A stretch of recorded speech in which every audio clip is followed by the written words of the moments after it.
Hey guys, kind of random soapbox today. I got some bad news actually yesterday from a patient, and there's always one I find that happens right before competition season, a fracture of some sort.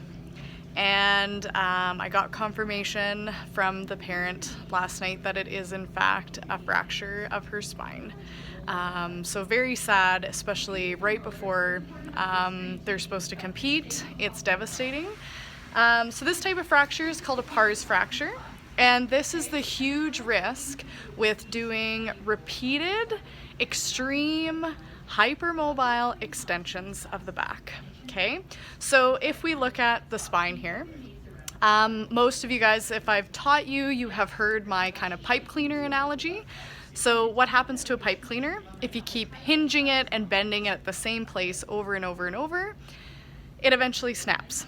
Now, not that her spine is snapped in half, but what kind of happens is, if you notice, we have these spinous processes here on the spine, and if we go to extend, do you see how they start to, essentially those spinous processes can touch, especially if you're hinging, and what hinging means is like all of the bend is happening maybe at one particular joint in the spine. And if you get really bendy and keep bending at that one spot over and over and over, those two kind of spinous processes touch, and then one of them can fracture or crack. And so that is the reality, and unfortunately the huge risk that can happen if you're super flexy and you keep doing these extensions without the proper training, core control, and you don't have proper extension throughout the rest of your spine, right? Because that one segment is essentially bending more than the other segments. You will get a pars defect or a pars fracture.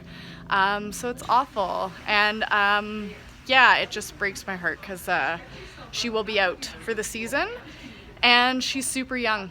So we need to get on our soapbox and spread the word that these extreme contortionist extensions over and over and over without proper training should be avoided, and the proper strengthening should be in place because they are quite dangerous. And this particular girl didn't really have back pain for years and years. This is like, it can be asymptomatic for quite long. So that's why we need to be very cautious when we're doing it, because just because there's no pain now doesn't mean it's not also causing damage somewhere, okay? So that's my unfortunately sad soapbox for today, but please spread the word. This is the dangers of hyperextension of the spine, and my heart goes out to this girl, and also gives me more reason to get out there and spread the word about this to prevent it further. So have a good week, guys. Stay safe, train safe, and we'll see you next week.